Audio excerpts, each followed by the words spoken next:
안녕하세요. 저는 경기도에 살고 있는 30대 후반 여자입니다. 평소 출퇴근할 때 자주 듣고 있는 사연 열차에 제 사연이 소개된다고 생각하니 벌써 심장이 두근두근 거리는 게 많이 긴장되는데요. 글재주가 없어 더욱 긴장되긴 하지만 최선을 다해 볼 테니 다들 끝까지 함께 해주세요. 그러면 사연 시작해 볼게요.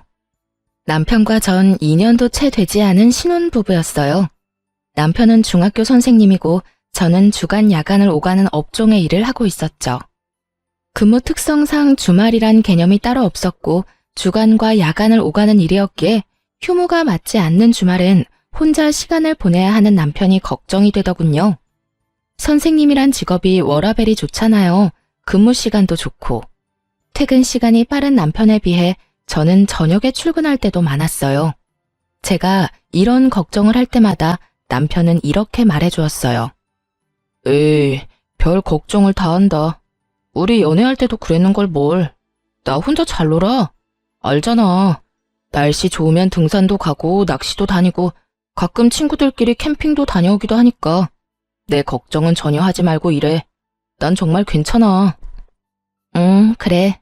조금만 더 혼자 놀아. 나 인사이동 시즌 곧 다가오니까 그때 기회 봐서 부서 이동하려고 계획 중이니까. 이렇듯 남편은 혼자서도 잘 놀고 있었고 전 저대로 남편과 더 많은 시간을 함께하기 위해 인사이동 시즌을 기다리고 있었죠. 이런 저희 부부에게 조금의 문제가 있다면 시댁이었어요. 연봉은 제가 남편보다 더 높은데도 불구하고 시댁에선 절 못마땅해 했어요. 그 이유는 바로 제가 남편과 같은 선생님이 아니란 사실 때문이었는데 그것도 저에게는 참 어이가 없었어요. 결혼 이야기가 오갈 때는 전혀 이런 말을 꺼낸 적도 없었고 오히려 돈 더 잘 버는 저에게 능력이 좋다며 반대하기는커녕 반기는 분위기였죠. 그랬던 시댁이었는데 결혼 1년 차가 지났을 때부터 점점 이런 말을 하곤 하더라고요. 우리 며느리도 우리 아들 같은 학교 선생님이었으면 얼마나 좋아. 교육자 부부, 이 얼마나 어감도 좋고 듣기만 해도 흐뭇하니. 친구들 만나서 이야기할 때 내 위신도 서고 말이다. 아무리 좋은 말도 계속 들으면 듣기 싫다는데 저딴 말을 계속 듣고 있자니 점점 짜증이 나더라고요. 그래서 저도 더는 참지 않고 시모에게 이렇게 말해주었죠. 결혼할 때는 돈 잘 버는 며느리 최고라고 하시더니 이제는 선생님 며느리가 탐나시는 거예요? 진작 선생님 며느리가 좋다고 했으면 저도 남편 포기하고 어머님을 위해서 결혼도 포기했을 텐데요. 제 말에 가시가 가득하다는 걸 남편이 눈치챘는지 결혼 생활을 시작할 때 제가 마련한 집에서 시작한 이야기를 꺼내며 서둘러 제 편을 들기 시작하더군요. 그래 엄마, 언제는 돈 잘 버는 며느리가 최고라고 하셔놓고선. 그리고 엄마 말대로 선생님하고 결혼했으면 내가 지금 대출금 걱정 없이 살 수나 있었겠어. 이 사람이 마련한 집 없었으면 난 지금도 집 대출금이나 갚느라고 월급 구경할 새가 없었을 거야. 그러니까 이 사람한테 그런 말도 안 되는 말 좀 하지 마. 나도 기분 나빠지려고 그런다고. 남편의 말에 시모의 선생님 며느리 타령이 들어가긴 했지만 기분이 나쁜 건 어쩔 도리가 없더라고요. 제가 더 기분이 나쁜 건 저를 그렇게나 못마땅해 하면서도 저에게 끊임없이 용돈을 요구한다는 것이었는데요. 처음엔 두세 달에 한 번씩 돈을 좀 달라던 시모는 어느새 한 달에 두어 번씩 용돈 요구를 하는 날도 생겨나더군요. 저는 처음부터 시모가 용돈을 요구할 때마다 제 돈만이 아닌 생활비 목적으로 남편과 함께 다달이 모은 돈에서 시모의 용돈을 줘버렸죠. 처음 두세 달에 한 번씩 용돈을 줄 땐 아무 말도 하지 않던 남편은 한 달에 두어 번씩 적게는 10만 원, 많게는 50만 원씩 생활비에서 돈이 빠져나가니 짜증을 내기 시작하더군요. 아니, 무슨 용돈을 그렇게 많이 자주 드리는 거야? 그렇게 주고 나면 우리 생활은 어떻게 해? 기가 막히더군요. 제가 친정에 흥청망청 돈을 쓰는 것도 아니고 다름 아닌 시댁에 주는 돈을 그것도 오롯이 남편 돈만이 아닌 제 돈도 포함된 생활비에서 주는데 저에게 짜증을 내니 기가 막히고도 남을 상황이었죠. 여보, 이 돈 내가 친정에 주는 돈이라고 착각이라도 하고 있는 거야? 그 돈 당신 집에 주는 거야. 그것도 내가 먼저 챙겨드린 것도 아니고 어머님이 이런저런 핑계 대면서 돈 달라고 하도 성화를 부리셔서 준 거라고. 지금 짜증낼 사람은 당신이 아니라 나인 거 몰라? 우리 생활비는 당신 돈 내 돈 합쳐서 쓰는 건데 그 돈에서 어머님 드리는 거라고. 그리고 지금 짜증을 낼 대상이 이상하다고 생각 안 해? 내가 아니라 어머님한테 짜증내든 화를 내든 하란 말이야. 어머님이 달라고 하는데 내가 어떻게 딱 잘라서 안 된다고 그러냐고. 아무리 그렇다고 해도 안 되는 건 안 된다고 해야지. 당신은 그런 말도 못해서 어쩌려고 그래? 어떤 날은 치과에 간다고 돈 달라 그러시고 어떤 날은 친구 만나러 가는데 돈이 없다고 돈 달라 그러시는데 어떻게 못 준다고 그래. 그렇게 말하는 당신이 못 준다고 그러면 되겠네. 남들이 들으면 내가 친정부모님께 용돈 퍼다 주고 있는 줄 알 거다. 지금 이 상황에선 당신이 나한테 짜증을 낼 게 아니라 나한테 미안해해야 하는 상황이라고. 생활비에 내 돈도 들어간 거 잊었어? 왜 나한테 짜증을 내? 내가 언제 짜증을 냈다고 그래. 아유, 됐어.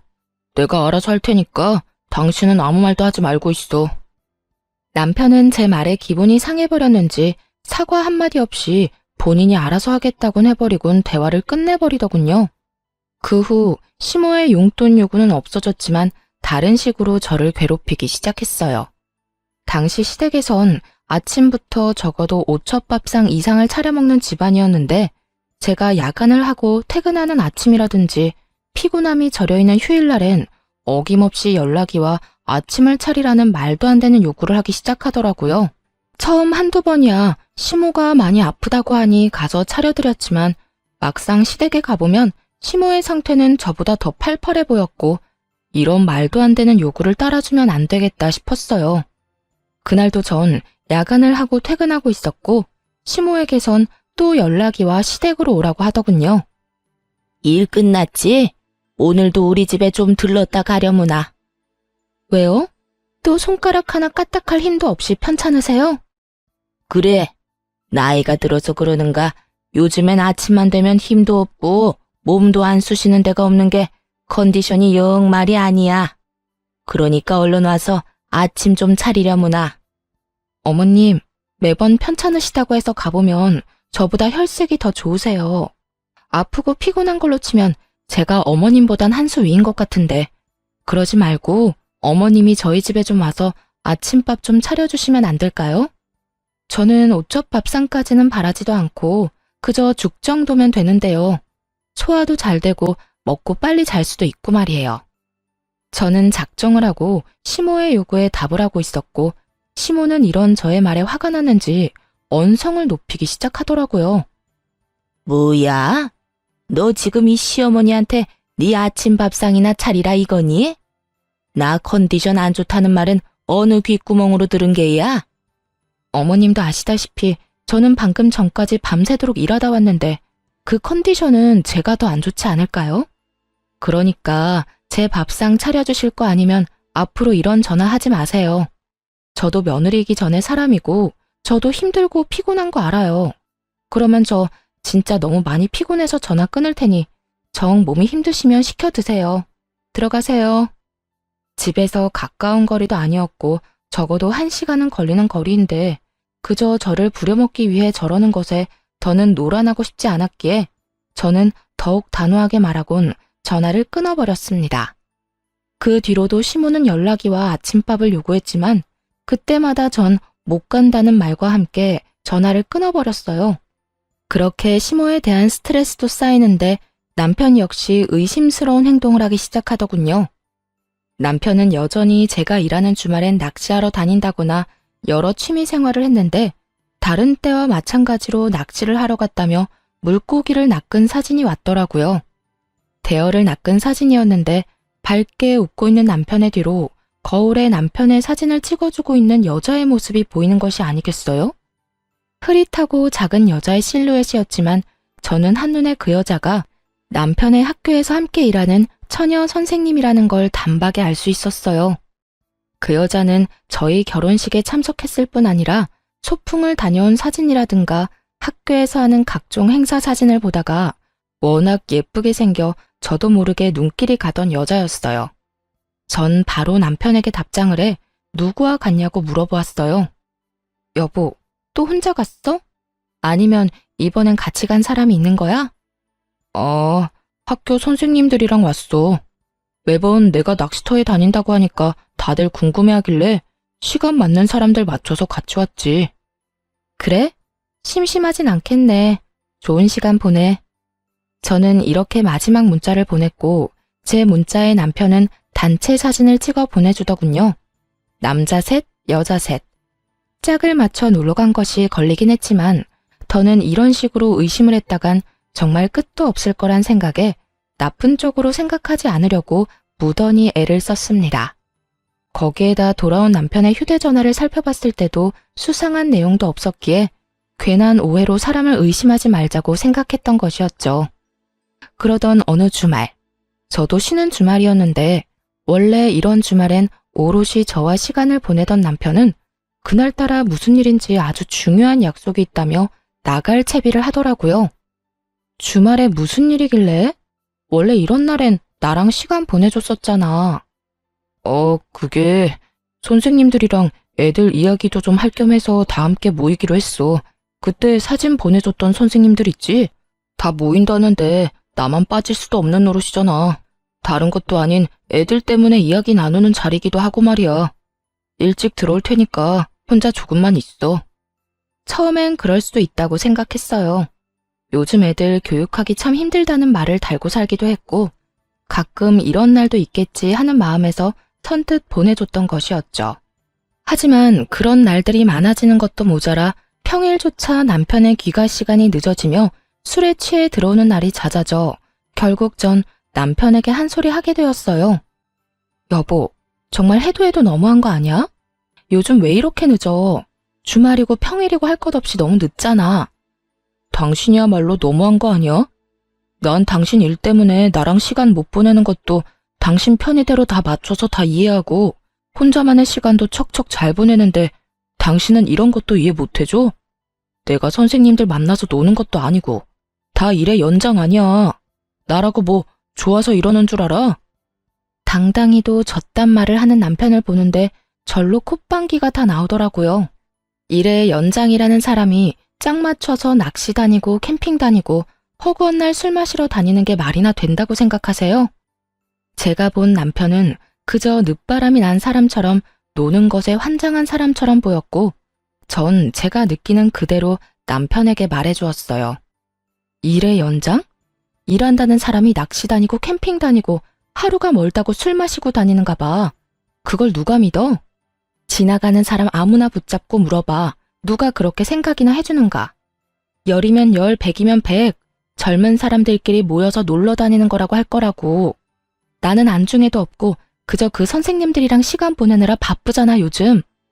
당신이 내 입장이면 섭섭하지 않겠어? 난 어찌되었든 이렇게까지 자주 모여 놀러 다니는 것도 싫고 하루가 멀다고 술 마시고 늦는 것도 싫어.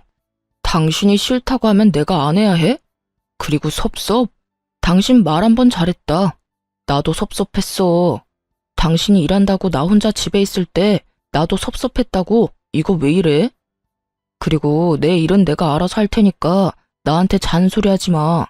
당신 눈엔 내가 놀러 다니는 걸로 보일지 몰라도 난 낚시 다니고 캠핑 다니면서 선생님들이랑 깊은 대화도 많이 하고 애들 이야기도 많이 해서 도움이 많이 된다고. 그러니까 더는 이런 걸로 실랑이하지 말자. 당신 아니라도 나 요즘 피곤해. 남편은 더는 저와 대화도 하기 싫다는 듯 고개를 좌우로 내저으며 자리를 피해버렸고 그 뒤로 늦는 일이 줄어들지 않더군요. 그때까지만 해도 남편의 외도 사실은 전혀 상상치도 못했던 일이었기에 더는 우리 사이가 멀어지는 것이 너무나도 싫었던 저는 어떻게 해서든 잘 살아보려고 애썼어요. 한마디를 해도 더 다정하게 하려고 했고 남편이 늦더라도 될 수 있으면 이해해 보려고 했죠. 그럼에도 남편은 점점 더 멀어지는 느낌이 들었고 전 남편과의 관계 개선을 위해 남편이 운동을 간 헬스장으로 간식을 싸들고 찾아가게 되었죠. 오랜만에 함께 데이트도 할 겸 해서 헬스장 1층에 있는 커피집에서 운동을 끝낸 남편이 나오길 기다리고 있는데 그 예쁜 동료 여선생이 가게로 들어오더군요. 우연이라고 하기엔 그 모든 상황이 의심스러웠던 저는 황급히 여선생의 눈을 피해 구석진 자리로 피했고, 얼마 지나지 않자 남편이 카페로 들어와 여선생의 맞은편에 앉았어요. 그 후 100% 정확하게는 듣지 못했지만 웃으며 나누는 대화와 서로의 머리카락을 만져주는 모습 등 다정한 연인의 모습과 다름이 없는 두 사람의 행동에 남편의 외도를 확신하게 되었습니다. 자기야, 여기. 왜 이렇게 빨리 왔어? 오늘 운동 길게 한다더니. 자기가 여기까지 왔다는데 내가 운동이 되겠어? 자기 밑에서 기다린다는 연락 받자마자 씻고 내려왔지. 으이그, 난 괜찮은데. 머리카락에 물기 있는 것 좀 봐. 머리라도 다 말리고 오지. 그나저나 그 여자는 어때? 이혼 이야기 나올 것 같아? 우리 집에서 요즘 난리야. 만나는 사람 있으면 빨리 데리고 오라고. 곧 이혼 이야기 나올 것 같아. 나도 집에서 말 한마디 걸지도 않고 묻는 말에 대답만 하고 있거든. 집사람은 어떻게 해서든 풀어보려고 했는데 내가 반응이 없으니까 점점 지치는 눈치더라고. 정말? 다행이다. 그러면 우리 집에는 조만간 인사 온다고 할게. 그런 줄 알고 자기도 옷도 새로 좀 사고 미용도 좀 하고 해. 우리 아빠 깔끔한 거 좋아하셔. 양복도 싸구려 말고 가격대 좀 있는 거 사 입고. 걱정하지 말고 날짜 정해지면 이야기나 해줘. 정신이 멍해지더라고요. 아무리 우리 사이가 멀어졌다고 한들 결혼한 지 얼마나 됐다고 벌써부터 다른 여자들 만나나 싶기도 했고, 내 눈앞에 펼쳐진 현실이 꿈이길 바라고 또 바라기도 했고요.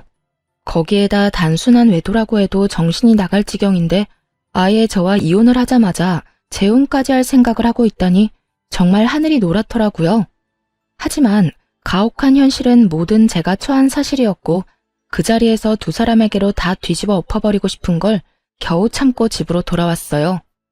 그날 밤 몰래 남편의 휴대전화를 살펴본 결과 여전히 남편의 휴대전화는 깨끗했고 전 잠든 남편의 차 열쇠를 찾아 블랙박스를 살펴보았어요. 휴대전화는 다 지웠더라도 블랙박스는 어찌하지 않았겠지 싶었거든요. 아니나 다를까 남편의 블랙박스는 모두 외도 증거를 담고 있었고 온갖 충격적인 대화가 다 녹화되어 있더라고요. 자기야, 다음 주에는 선생님들한테 캠핑 가자고 하자. 어차피 다들 1박 안 한다고 하니까 나도 같이 집으로 가는 척하고 돌아오면 돼. 그래, 자기가 캠핑이 좋다고 하면 캠핑하러 가면 되지. 그나저나 나 이혼하면 자기랑 재혼쯤은 언제쯤 하는 게 좋을까? 너무 빨리 하면 다들 보는 눈이 곱지 않을 것 같은데. 타이밍 보고 될 수 있으면 빨리 하면 되지. 남일 3일이면 다 잊는다고? 자기 이혼한 것도 우리 재혼하는 것도 며칠 못 가 다 잊힐걸? 일단 이혼이나 해. 이혼만 하면 자기는 탄탄대로야. 우리 아빠 탱탱학교 교장 선생님인 거 알지? 인맥도 장난 아니고 그만큼 파워도 장난 아니야. 일단 이혼하고 우리 집에는 자기 초혼이라고 속이고 재혼부터 빨리 하면 돼. 그리고 아기도 빨리 가지고 말이야. 역시 우리 자기 똑똑하다니까. 그런데 재혼 사실 숨겨도 되겠어? 나중에 들키기라도 하면 큰일 날 텐데. 자기랑 나랑 조용하고 있으면 누가 알겠어. 그리고 나중에 혹시나 하는 상황 때문에 아기부터 빨리 낳자는 거야. 설마 애까지 낳았는데 우리 아빠가 이혼하라고 하시겠어? 속이는 게 마음에 걸리긴 하지만 자기 재혼이라는 사실 우리 아빠가 알기라도 하면 결혼 승낙은커녕 얼굴도 안 본다고 하실걸? 하긴 자기가 나 때문에 고생이 많네. 어찌되었든 고마워. 난 이제 자기 덕분에 탄탄대로 꽃길만 걷겠네. 당연하지. 나한테 잘해? 들어보니 두 사람은 무리지어 다니며 다 같이 1박까지 한 것이 아니라 남편은 낚시터나 캠핑장에 계속 있고 상간녀는 무리와 함께 집으로 돌아가는 척을 하다가 다시 돌아와 남편과 시간을 보내는 방법으로 둘만의 시간을 보냈던 것이더라고요. 이로써 이혼에 필요한 증거들은 모아졌고 전 복수를 계획하게 되었습니다. 두 사람의 대화를 들어봤을 때 상간녀의 아빠는 옆 동네 사립고등학교 교장 선생님으로 교육자 집안에 꽤 집착하는 걸로 보이더군요. 남편 역시 상간녀가 젊고 어린 것도 있지만 이런 상간녀의 조건 때문에 더욱 상간녀에게 잘 보이려 애를 쓰고 있더라고요. 두 사람은 저와 이혼을 될 수 있으면 빨리 한 후 재혼 역시 서두를 생각을 하고 있었고 그렇게 자신들의 앞날은 꽃길일 거라 확신하고 있었죠. 전 이 모든 걸 산산조각 내주어야겠다고 생각했고 저의 계획은 바로 다음 날부터 시작되었어요. 전 우선 블랙박스 복사본을 상간녀의 아빠 학교로 보내버렸어요. 상간녀가 워낙 자랑스럽다는 듯 학교 이름을 언급해주는 바람에 쉽게 복사본을 보낼 수 있었죠. 그 다음 복사본은 남편과 상간녀가 일하는 학교 교장실로 보내버렸어요. 퀵 배달 기사분이 친절하게도 직접 교장 선생님께 전달을 해주었다는 연락까지 주셨고 전 별다른 걱정 없이 집에서 두 사람을 기다리고 있었죠. 학교 점심시간이 되자 두 사람은 득달같이 집으로 왔고 저를 향해 온갖 비난의 말을 쏟아내기 시작하더군요. 여보세요? 당신 남편 바람 피우고 있는 걸 알았으면 조용히 이혼이나 할 것이지. 학교 교장실로 그런 걸 보내면 어쩌자는 거예요. 다 같이 망하자는 거야 뭐야? 일에서 못 배운 것들은 상종하면 안 되는 건데 굳이 이렇게까지 해서 내 앞길을 막았어야 했어요? 나도 배울 만큼 배웠고 나도 좋은 대학, 좋은 성적으로 졸업했어. 그리고 진짜 상종 못할 인간은 너 아니니? 남의 남편이랑 놀아난 주제에 뭘 잘했다고 여기까지 찾아와서 큰 소리야?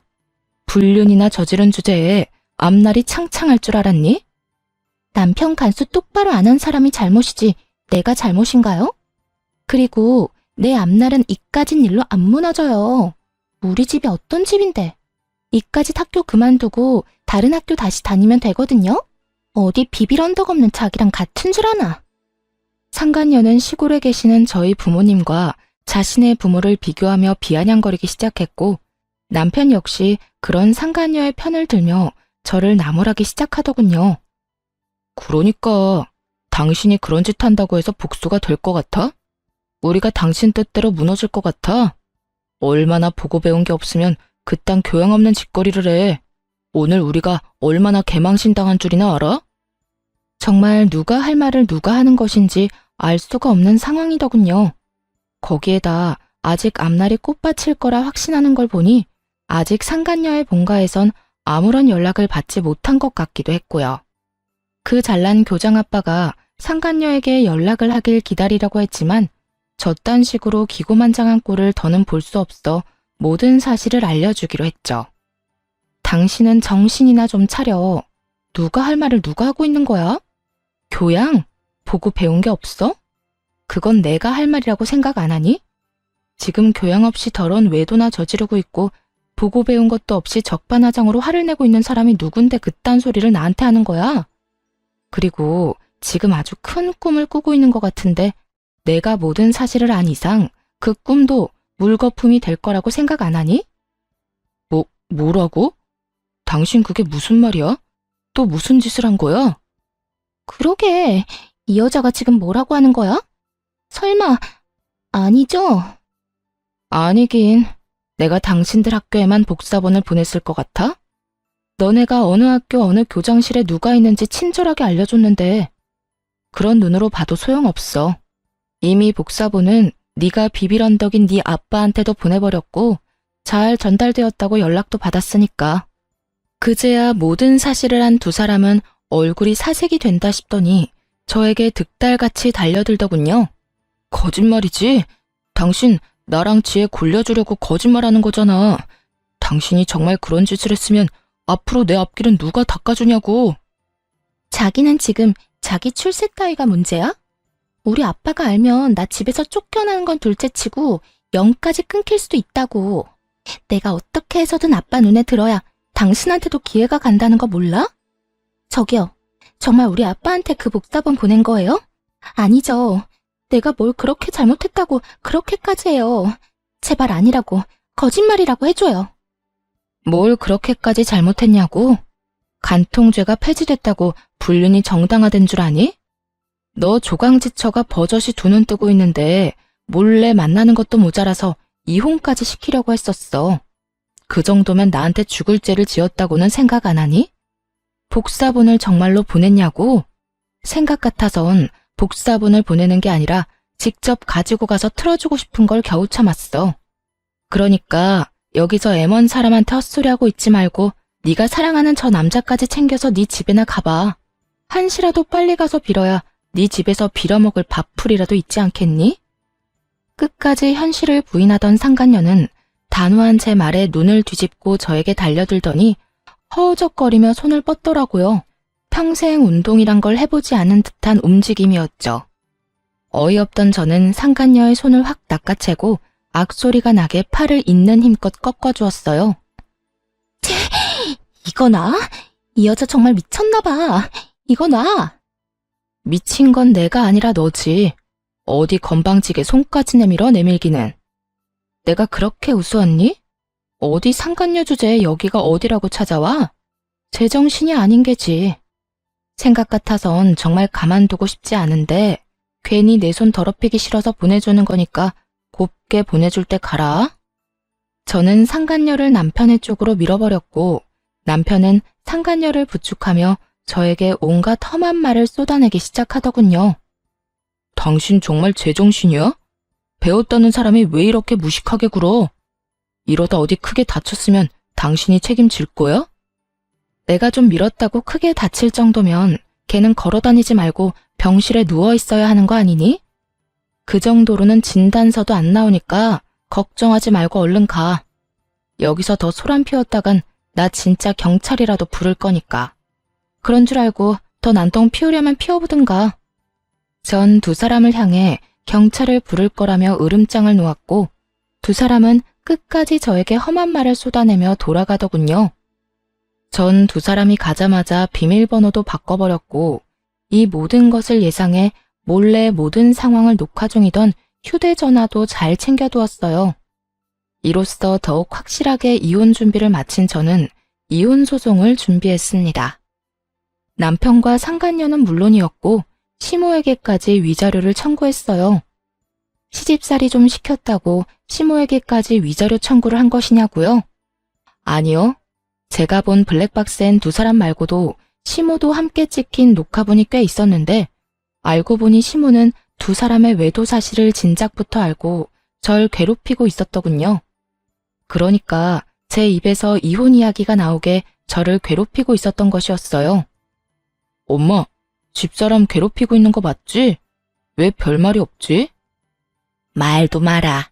그렇게나 괴롭히는데 애가 기죽기는커녕 되려 나를 가르치려고 들고 있어. 넌 도대체 어디서 그렇게 독한 애를 데리고 왔니? 다른 여자들 같으면 이 정도 하면 울고 불고 어머님 저한테 왜 이러세요? 말 정도는 나와야 할 텐데 네 집사람은 도리어 나한테 싫다. 앞으로 이런 거 시키지 말라고 하더라. 내가 기가 막혀서.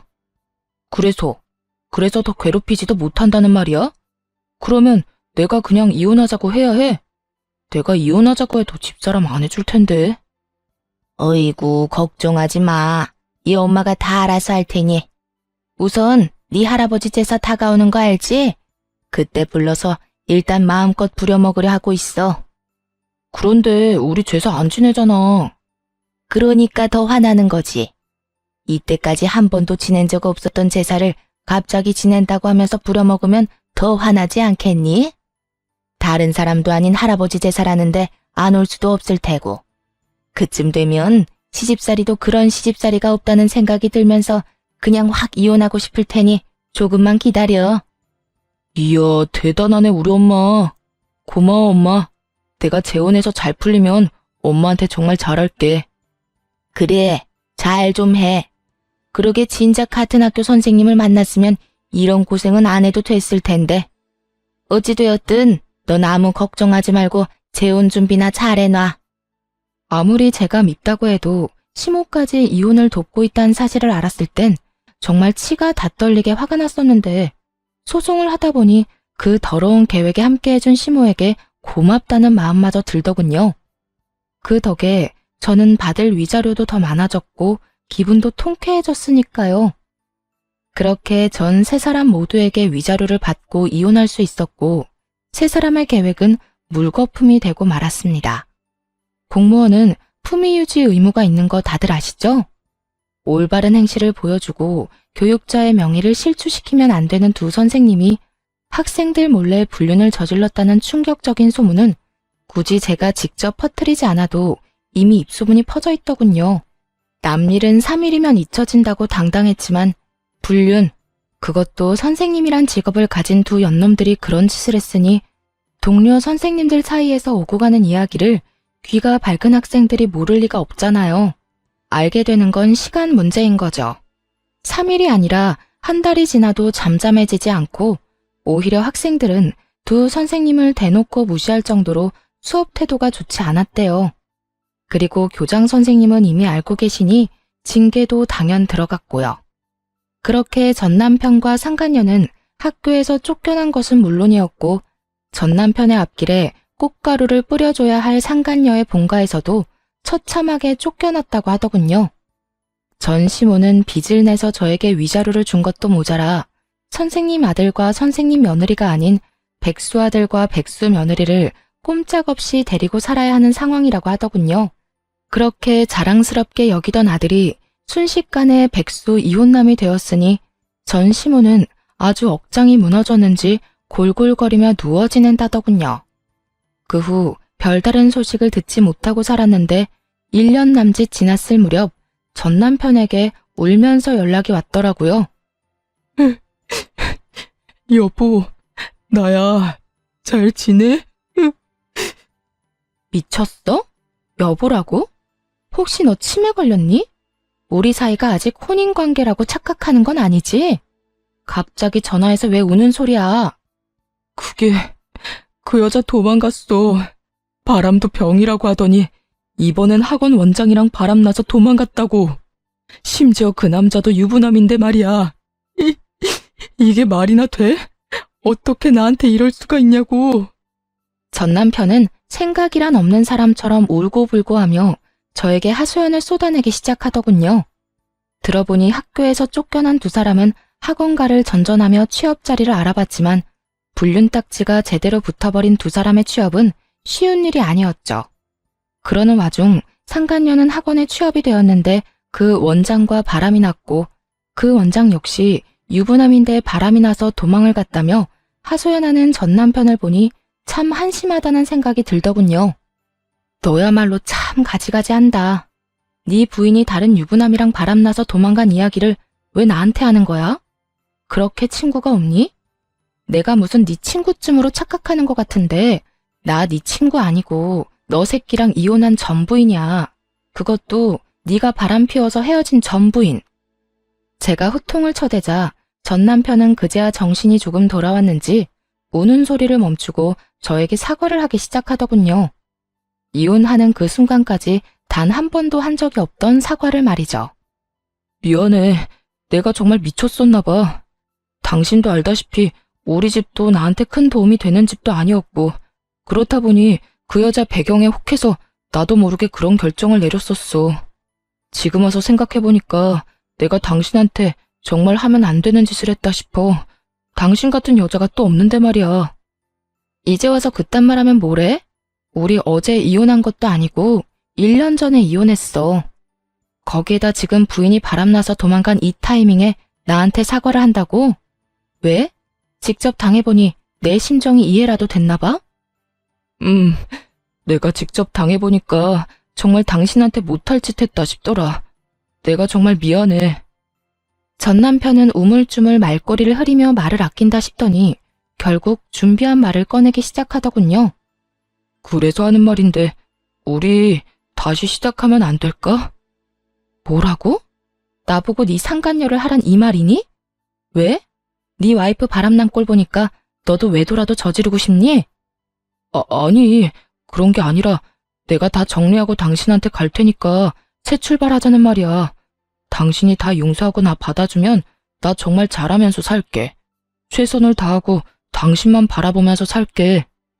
정말 제가 얼마나 만만했으면 이제 와서 이딴 말을 할 수 있을까요? 그냥 용서만을 구하려고 연락을 했다고 해도 이가 갈릴 것 같은데 바람난 부인이랑 정리하고 올 테니 다시 저와 재결합을 하자니 정말 눈앞에 있다면 뒤통수를 올려붙이고 싶은 심정이었어요. 넌 정말 내가 호구로 보이니?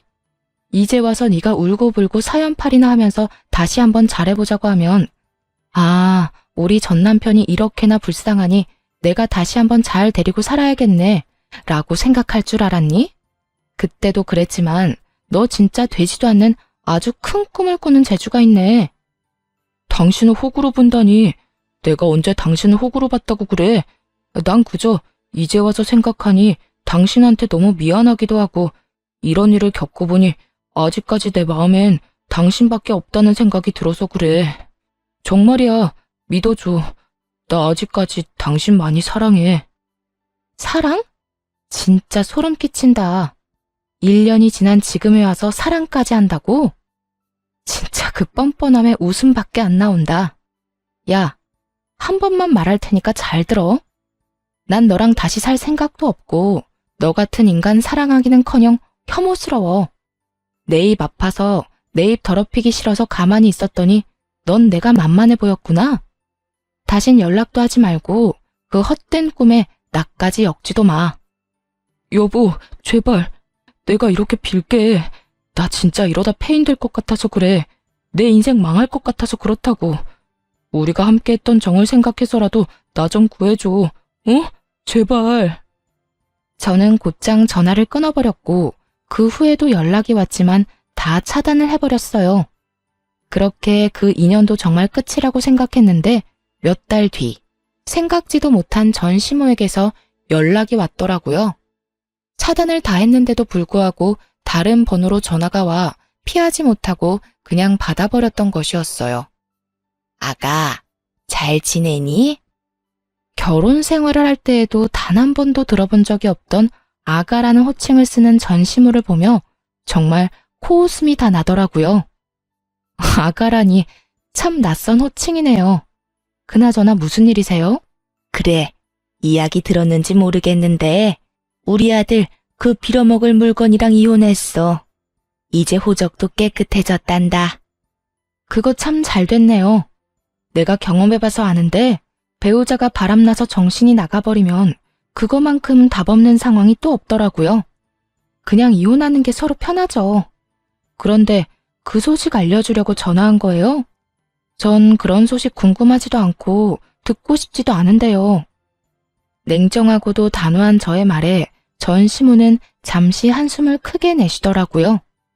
그렇게 잠깐의 정적이 흐르는가 싶더니 어렵게 말을 꺼내기 시작했어요. 그래, 내가 네 마음 다 이해한다. 얼마나 성훈이가 밉겠어. 그런데 잘 생각해보면 우리 성훈이가 잘못한 게 없기는 해. 그 젊고 예쁜 여자가 심지어 집안까지 교육자 집안인 여자애가 좋다고 그렇게 쫓아다니는데 남자라면 눈길이 가지 않겠니?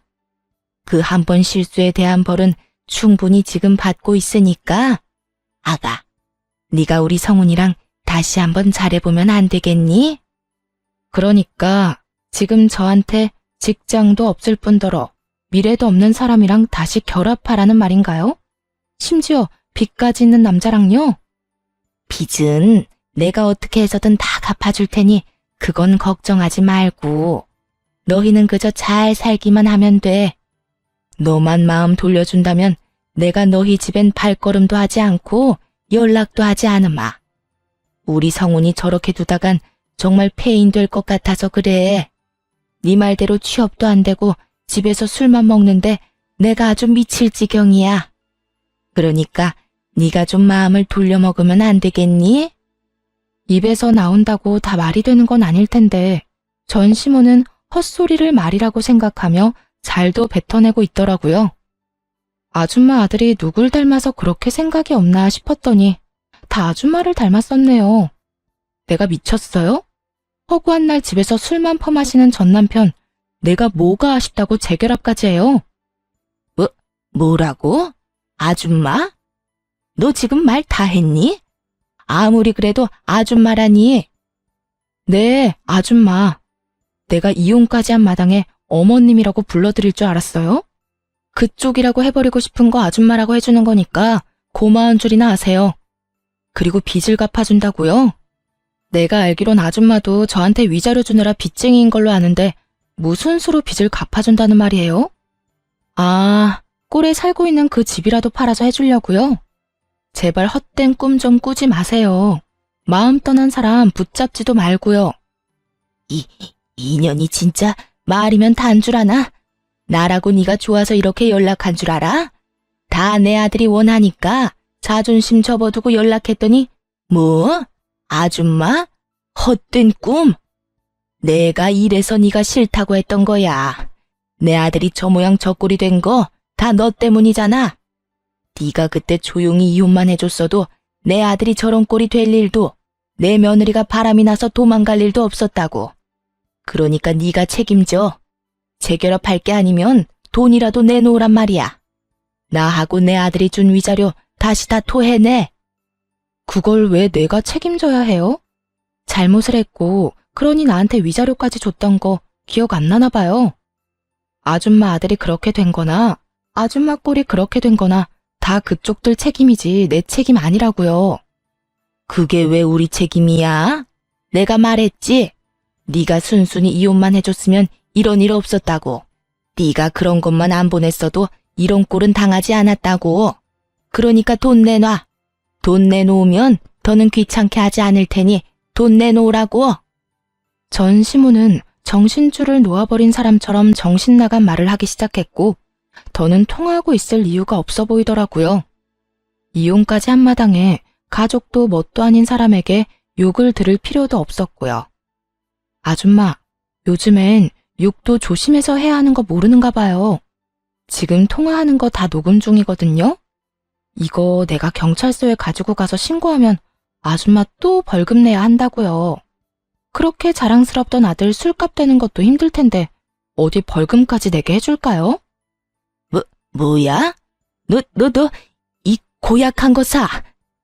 나는 고약하기만 하지 당신네들은 고약한 걸 넘어서 파렴치하다고요.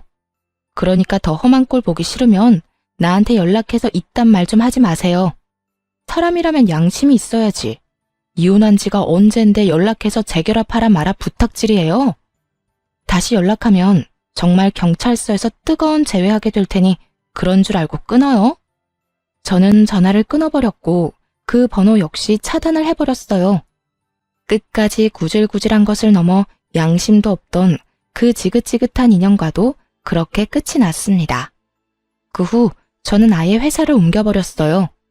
제가 기다리는 인사이동은 되지 않았고 더는 주야간을 오가기 싫어 새 출발을 할 겸 아예 회사를 옮겨버렸어요. 그렇게 5년이란 세월이 지났네요. 저는 어느새 30대 중반을 넘어 40에 가까워지는 나이가 되었고 이직한 회사에 잘 적응하며 진급을 앞두고 있어요. 그리고 또 좋은 소식이 있는데요. 아마도 제가 결혼을 할 것 같네요. 지금 다니고 있는 회사에서 좋은 사람을 만나게 되었고 결혼을 전제로 한 만남을 2년째 이어나고 있어요. 아무래도 이혼이라는 경험이 있어 경계심이 심했던 저에게 끝없는 사랑과 마음을 보여준 멋진 남자예요. 이 남자가 제게 고백을 했는데 차마 제가 마음을 열지 못하고 있을 때 이런 말을 하더라고요. 어떤 일이 있었는지 자세히는 알지 못하지만 전 전에 만났던 그 못난 놈과는 다릅니다. 바람 같은 거 절대 피우지도 않을 거고 절대 배신 같은 것도 하지 않을 거예요. 그러니까 제가 싫으신 게 아니라면 저한테도 기회를 주세요. 일단 곁에 두시고 제가 어떤 사람인지 보여드릴 기회라도 주세요. 그렇게 곁에 둬보고도 제가 아니라고 하면 저도 군말 없이 물러나겠습니다. 이렇게까지 말하는 남자친구를 보며 저는 일단 곁에 두고 지켜보기로 했고 그렇게 연애하는 내내 한결같은 남자친구의 모습에 진지한 만남을 이어가게 되었어요. 다행스럽게도 남자친구의 집에서도 이런 저를 어여쁘게 여겨주고 계세요. 많이 걱정했었는데 예비 시부모님 모두 참 인자하고 좋으신 분들이더라고요. 조만간 나를 잡을 예정인데 제가 애정하는 채널에서 저의 마음 아팠던 과거를 훌훌 털어내버리고 새 출발해보려고 합니다. 지금은 한결같은 사람이 앞으로 한평생을 한결같으리라는 보장이 없긴 하지만 적어도 전 남편과는 다른 남자라는 걸 확신할 수가 있네요. 저 역시도 안일하게 행동하지 않고 남편을 위해 노력하며 우리의 행복을 위해 잘 살아보려고요. 두 번의 실패는 하지 않도록 다들 응원해 주실 거죠? 사연을 들으시는 모든 분께도 아낌없는 응원을 보내며 저는 이만 물러가 볼게요. 긴 글 함께 해주셔서 감사합니다. 다들 행복하세요.